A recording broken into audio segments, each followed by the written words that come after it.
Welcome to Charlottesville Living, building our community one story at a time, hosted by Eddie K. All right, today we're talking to somebody that's been around forever. Stick around and find out who it is. So today we have Bryce Thomas in the Whiskey Lounge. Yeah. Yes, he's the executive director for That's right. City of Promise. Tell me more about City of Promise and what inspired you to join City of Promise. Yeah, I need to get over I'm enamored with this place. We talked about that. I remember when you were telling me about it when you were getting it built. It's this is awesome. So City of Promise is way predates me. Was a creation out of this dialogue on race that was happening in the 2010s, 2011s in the city of Charlottesville. Founding executive director was Sir Ed Davenport, someone who seems to have worked with everybody in town, who you all have a great amount of love and respect for.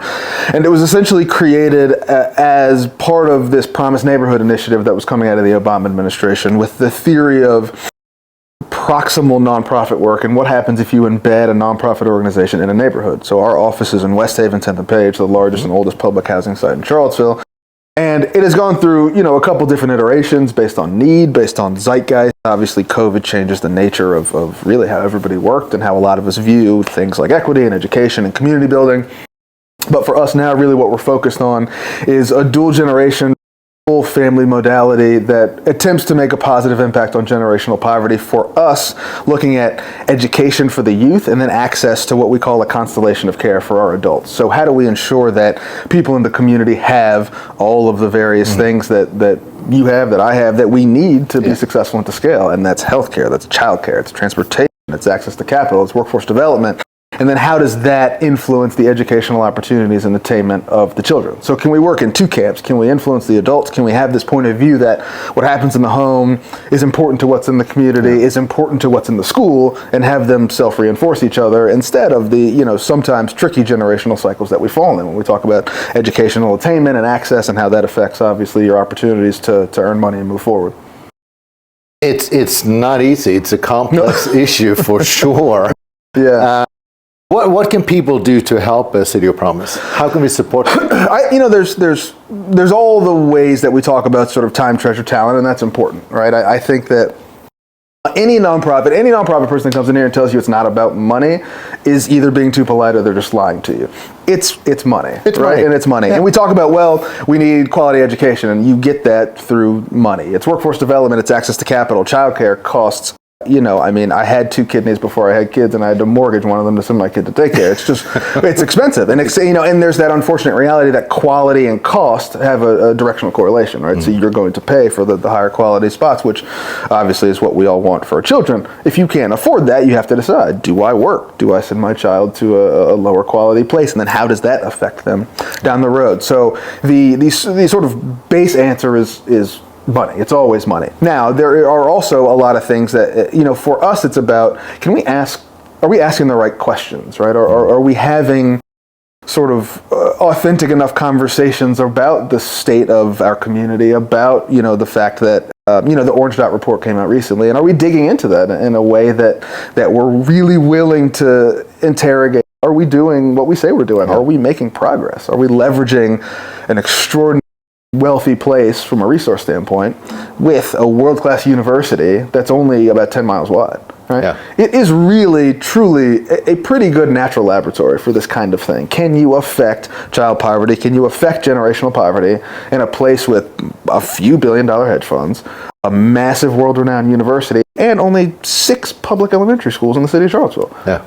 It feels like if we can't get our arms around that, if we can't do it, we might just be up a creek. It might just not be possible, right? Because you have all of the pieces of the puzzle that you would need when we talk about how we make change. And I often refer to it, I think that we feel like a really nice industrial kitchen with a lot of ingredients, and what we need is a chef, right? We need someone to put all of those ingredients together. Here's how we pull it together, right? So is that you? I think it's us. I think there's a couple different ways to think about that. I think we're good at it because of our proximity. And I think the reason, what I've fallen in love with, and this is the theory of, again, Jeff Canada and the Harlem Children's Zone, and this is how they started, was this theory of proximal philanthropy. It was this theory of there's a little bit of arrogance is the wrong word, but look, I'm a squarely middle-class kid. I went to William and Mary. Both my parents are teachers. My dad's a college professor now. I don't have a depth of experience that really allows me to tell a single mom with 3 kids what she should and shouldn't be doing. Yeah. Right?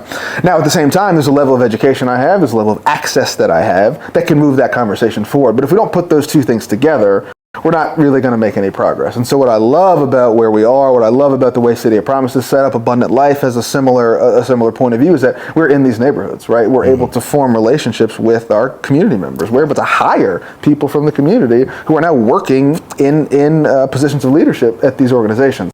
That changes the nature of how we view philanthropy a little bit, right? It changes the nature of what we're doing and how we're doing it and the authenticity with which we can do it. And so I think that because of that, there's a level of trust required to move anything, right? You have to trust that I've got your back and that I'm giving you good advice, and I have to trust that you're going to follow through with it, and that if we invest in you, there's going to be some forward momentum on your part. And so I think that because of that, we have put ourselves in a position to say, look, what we are really focused on, right? We're what you call child-centered. We are focused on children. We want to look at these little people in West Haven and in South First Street and Kindlewood the same way we look at the kids in Forest Lakes. These are our next mechanical engineers. Our next president is somewhere around here, right? Not like, oh my God, it's all these, another case of generational poverty. We've got to hope for the best. We need to look at these kids in the same way we would look at, our suburban kids with the same standard of excellence. Now, we understand that to do that, we have to get the parents involved. We have to get the adults involved, right? We have to both operate on the small scale of one person at a time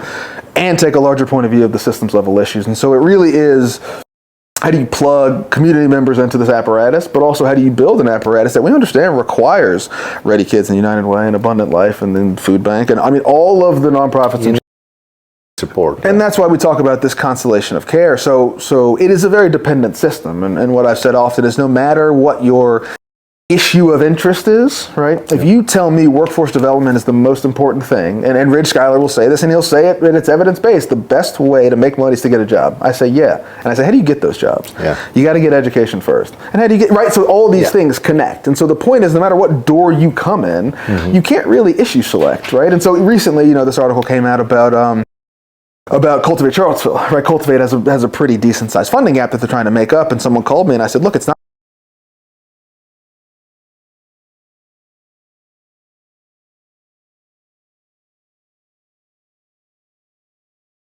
my kids don't get educated well if they don't eat. Exactly. Right? I don't care where you're going to school. I don't care how good your reading curriculum is. You can't expect these kids to learn the same way. If your kid shows up having breakfast and mine didn't, we're going to create disparate outcomes already. So we have to take this point of view, and it's one that we've taken, and that it's the hill I'll die on, is that the best way for any of us to move forward is for all of us to get stronger. And the only way we do that is we have to be a little more humble about saying, education is the most important thing if the other pieces of the constellation are taken care of, right?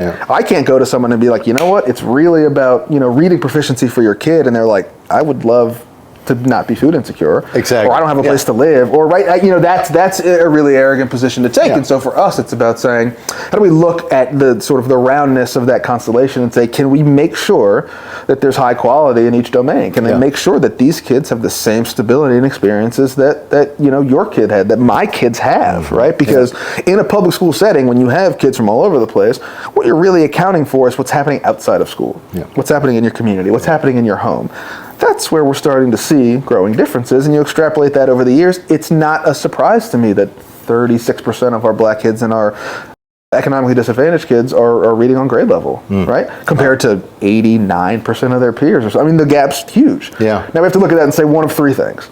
The teacher's just not teaching the kids who live in poverty, which I would find hard to believe, especially if you're in a classroom, right? You can't be like, cover your ears. We're going to learn phonics, okay? Secondarily, we're just going to either say, well, these kids are just for some reason dumb.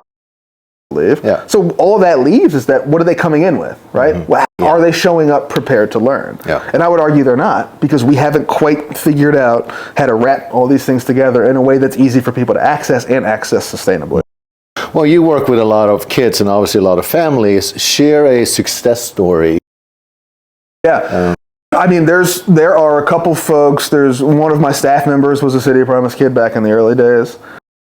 And so, she works for the organization now, which I think is really cool. What we've started to see is parents say things like, I feel more connected to my child's education, right? I feel like I have a better understanding of the importance of my role, and I'm more confident in my role as a parent and being a part of my child's education, right? I think it's things like, trying to look at, for us again, looking to measure literacy proficiency in kids, and then this big chronic absenteeism issue. We have a huge issue with kids being able to get to school, and get to school on time.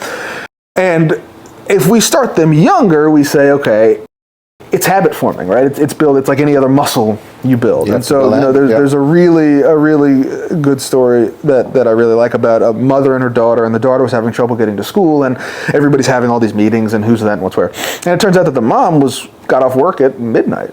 So getting up at, elementary school starts at the crack of dawn. So getting up early enough to get a little kid ready and out the door was difficult for her. Now, for us, that is not only a schedule issue, it's a workforce development issue, and it's a skill issue. Can we help mom acquire a skill that can get her a job with more regular hours so that she can take over that role of making sure that her young child is up and out to school? And so we've set on that path to say, look, what we want to do is dig as deep as we can go. We can go knock on your door and da-da-da, that's fine. But really, the sustainable outcome for this is to help equip you with the skills you need to get a job that you're off at 5.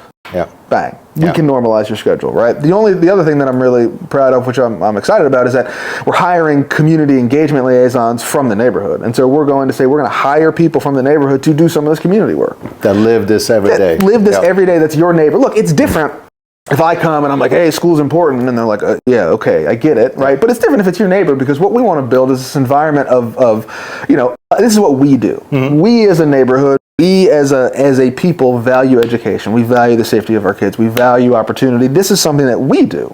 Agnostic of how I feel or sort of what the nonprofit at the end of the road says. And so what we want to do is really energize and activate these folks who live in the neighborhood, who have great relationships, who have respect, to be a part of this, right? And I think we need more nonprofits in general need more buy-in from the community members, and not only in kind of a singularly transactional fashion, right? I provide a service, you take the service, I report on said service to get more money. I think there has to be an environment where we're able to operate in a way that feels a little more like a collective, right? It feels a little bit more like you are a part of this. You're not just sort of a chess piece that I move around for a foundation to tell me I'm smart, right? And what we really want to see is something that feels like it's born out of the community, that feels like it's born out of, okay, what do you need? Okay, cool. Instead of me asking you what you need and then doing it, I would rather ask you what you need and pay you to do it. You know the ropes. Exactly. And you should have an equal amount of vested interest in it. You live here. Right? This is your spot. These are your people. So I'm happy to be, and this is what we talk about, kind of the nature of what we bring to the table. I'm more than happy to be the resource, whether it's financially, whether it's architecturally, whether it's, helping to open doors or ask questions. But ultimately, I think we sometimes gatekeep the last piece, which is like, okay, I'll hire some ed major from VCU to do it. You can do it. You can do it. I can train you to do it. You can do it. And I'd rather you do it because it should matter. It matters more to you. Exactly. These are your folks. These are your neighbors. This is your block. And so we want that to feel like it's a real thing. It's not just we come in from, 8 to 6 and then leave, but this is a thing that's going to sustain and that's going to grow, out of the neighborhood, and hopefully other neighborhoods in Charlottesville as well. Speaking of neighborhoods, where do you live? What neighborhood do you live in? And what do you like about the neighborhood? So right now I live in Northern Albemarle. I grew up in Charlottesville. I grew up on Fry Springs. So I grew up at Fry Springs swimming pool. I was there every day. I grew up at Dirty Nelly's. I grew up at Wayside. I grew up at the Dell. I went to Jacksonville. I did that whole Harris Road Longwood Drive was sort of where we were, biking around and wreaking havoc. I live in Albemarle County now. My wife and I built a house in Northern Albemarle, and so we're off of Prophet Road. And we like it. My wife is a very, cosmopolitan person, and her husband, unfortunately for her, is not. And so this was a compromise for us. If you had left it to me, I would have moved out to Keswick somewhere, just never to be seen. Never to be seen. And I would have just some land, had my space. I would have been cool. We got really lucky. Someone was subdividing a farm, right in Northern Albemarle County. And so we bought it a couple of years ago. We built a house. If you ever want to really test your relationship, build a house with your spouse. Or wall paint a bathroom. That's a different level of small space and fumes and other stuff. So, we're arguing over doorknobs and stuff.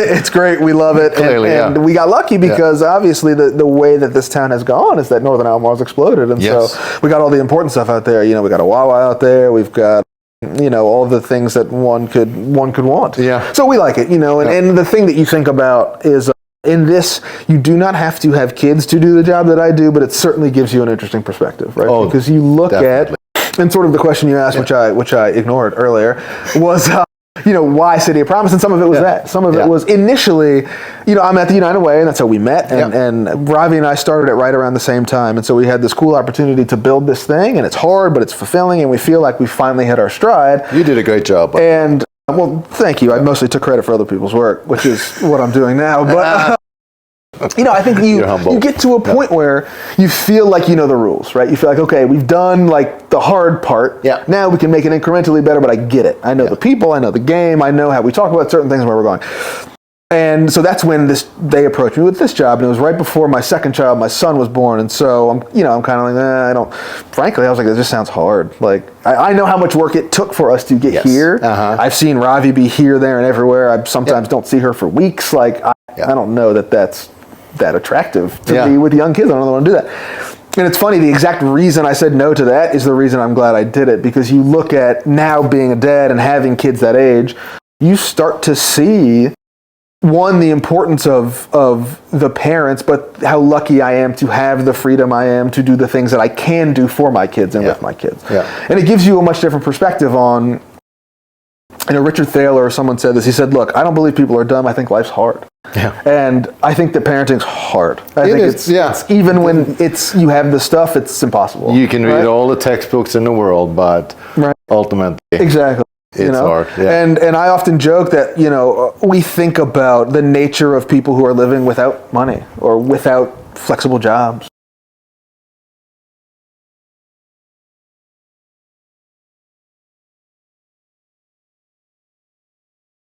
Whenever my wife leaves for any amount of time, I'm just like, you're helpless. Right? I'm like, these kids are out of control.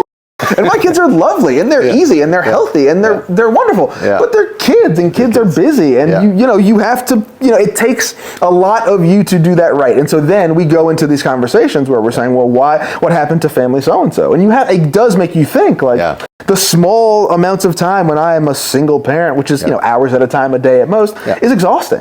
If that's the nature of your entire experience, can I really say, hey, by the way, you should take a class to better yourself? You should increase your educational capacity. You should do all of this other hard stuff layered on arguably the hardest thing that we have to do. And so I think about that a lot. And with the kids, it's the same thing. I think about, because of how I was raised and the, how lucky I was for my parents to have the flexibility they had and, got graced when maybe I shouldn't and all the other stuff, I'm able to provide things for my kids, right? Which will allow them to go into things and go into places better prepared. They're going to go to public school with kids who have a much different experience. And my argument is that we need to start to normalize that, right? It shouldn't be that when you show up in kindergarten, you and the three of us could already go in and be like, they'll be fine and they're going to struggle.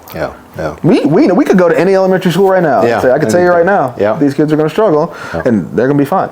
And we know this contextualized in the sense that, you spend about 82% of your time out of school anyway, right? So you're only in school for 6.5, 7 hours a day.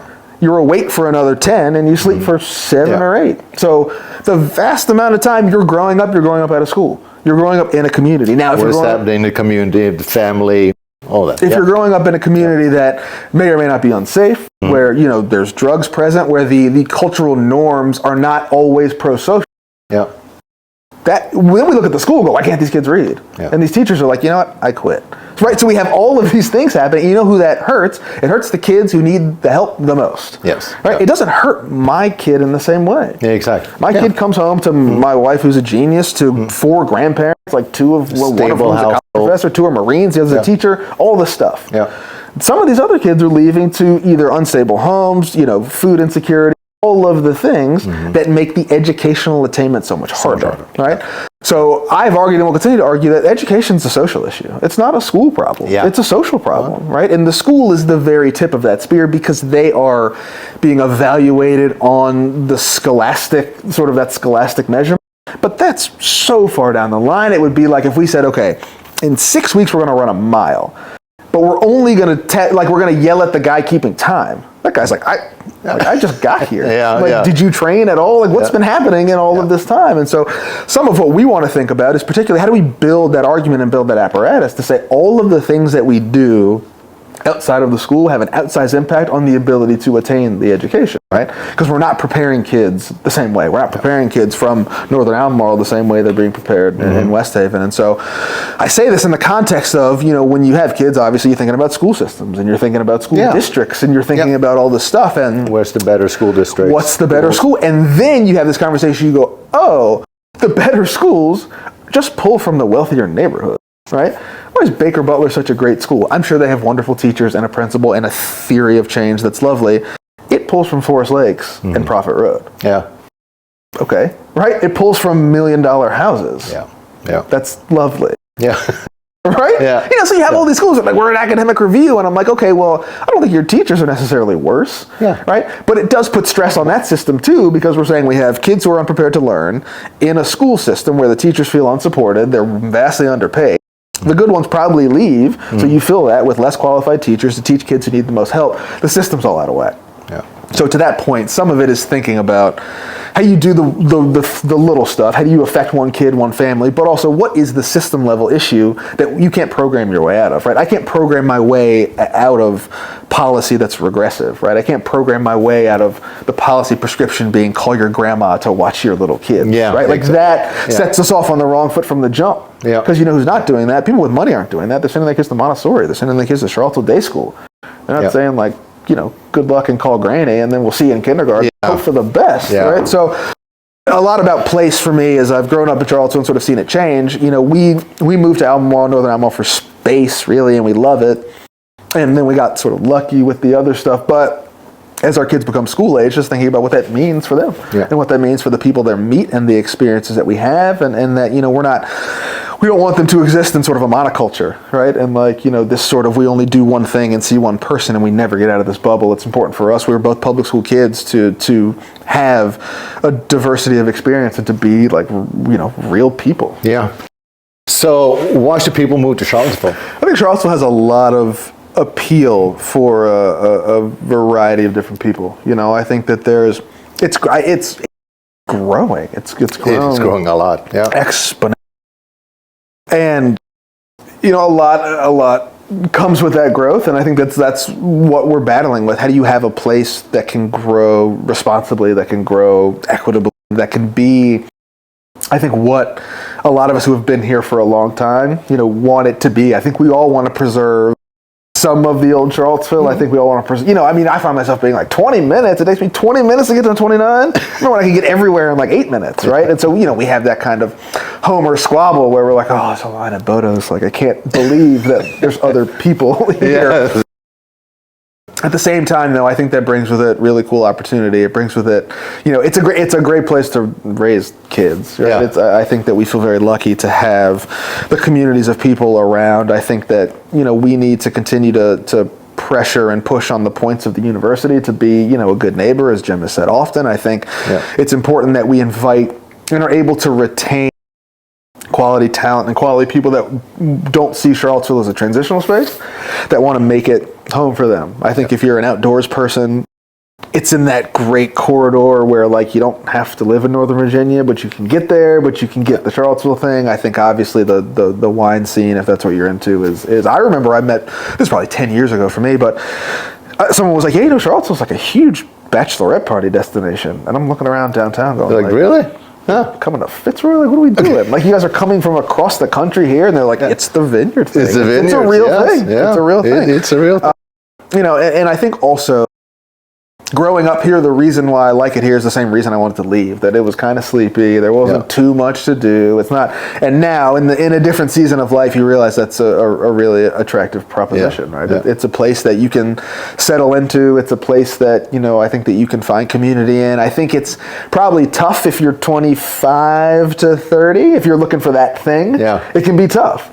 Because it's a little bit modeled after, people like me, where it's like, I want to, sit I want to do this. I can do this. I can do this. Yes. If you're looking for that level of activity, or if you're want to live in Clarendon or something, it is not the place. But I think that it is ever evolving into a spot that is working hard to cater to as many people as possible. And I think it's people like you. It's folks who are really willing to both love it and love it enough to challenge it. I think is important, right? I think what we haven't always done a good job of is being honest about what we're good at and honest about what hasn't been, pro-social about Charlottesville. And I think that's slowly changing. And I think the right people have been around long enough to acquire enough social capital to feel comfortable asking those questions. Say, no, look, I like it here. This is my home, but and you're really good about challenging this status quo. You are, and that is a compliment. Well, let's get to know you a little better. I'm going to pull some questions out of my box here, and kind of some short questions, short answers. Okay. Let's see what we can learn about price. Oh, it's easy. What's your favorite color? Oh, well, as a William Mary graduate, I think I'm forever beholden to green and gold. Green and gold. Mm-hmm. All right. Yep. You're not wearing any green and gold now, but... No, I'm not. I don't think it would look good on camera. Watch it.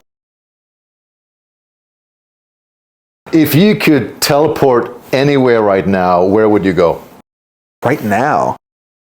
I'll tell you what, I was in Liverpool recently. I was at Anfield and I got to watch a Liverpool game. They just played in the Champions League against Real Madrid yesterday. I would go back to somewhere in London, Liverpool. I would go back to one of the stadiums, take Arsenal, Chelsea, Liverpool. Incredible environment, incredible experience. The weather's absolutely garbage, but the experience, it's such a bizarre place where it just feels like it's going to rain all the time. It didn't actually rain, but the experience was great. The environment was awesome. So I would, I'd love to be able to spend more time there. And just so you know, he is a former soccer player, so. That's right. That's right. Father Time told me no. Who was your childhood celebrity crush?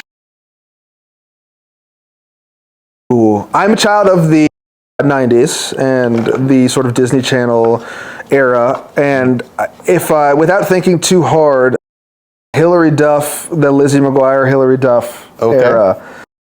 That, I think I would think you're nodding. I think there's a 90s kid bend and that kind of, there's the Hilary Duff kind of Amanda Bynes era of Disney Channel stars that I didn't quite make it to that level of fame, but I'm very lucky with the wife I got. Okay. Good answer. See? Yes.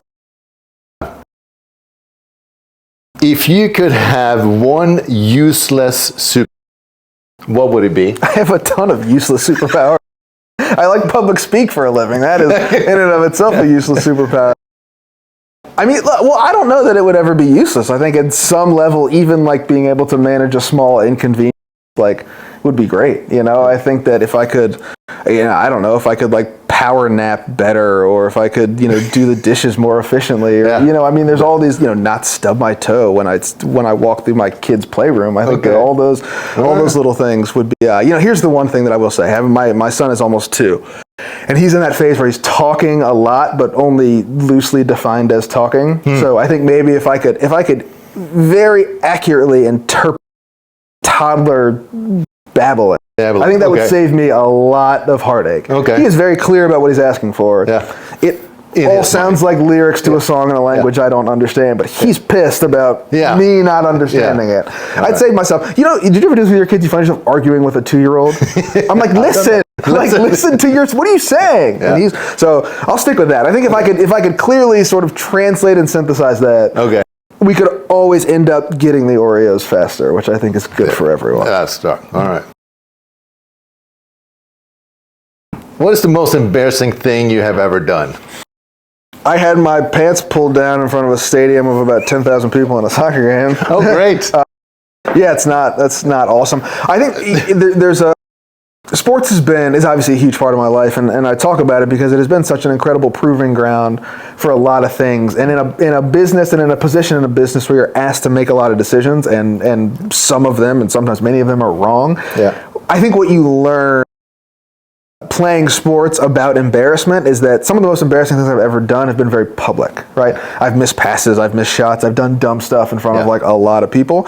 And I think what that's done for me is really, my wife says it all the time. She's like, you're not like, what is going on with you? And I'm like, once you've been there, you don't get embarrassed very easily, because what you learn is you sort of take it as a, you sort of take it like, okay, don't do that again. You take it as a lesson, and you take it as an opportunity to either, laugh it off or learn from it and move on. And so I think about that a lot in this job where, I'm asked and I'm paid to make decisions that might not work. And I have to sort of figure out how to do that in a much more wicked environment, right? An environment where the outcomes are sort of uncertain. Hey, I built this awesome program and it goes up in smoke. Right? I have to decide if that's a referendum on me or if we just have to go back to the drawing board. So I love that question, because I think that, so many of those things, particularly with parents, it's like your kid's having a belter. Like, how do you feel about that? And I think that because of the sports thing, because of that experience of getting like pants in a full stadium, you're like, well, I can't ever do anything that'll make me sweat harder than having to walk 10 yards and put my shorts back on. There you go. Here we are. Well, that's a wrap. Thank you so much for coming to the Whiskey Lounge. I'm glad you finally came and saw the final. Yeah, I might be in the background of some other videos. I'm just here. I actually didn't leave. That's right, yeah. And thank you so much for watching. Please like and subscribe below. We'll make sure to put the City of Promise link in the channel below there. If you're moving to this area, I would love to help you. It's a great place to raise a family, to retire. So reach out to me. I will take great care of you. Until next time, take care.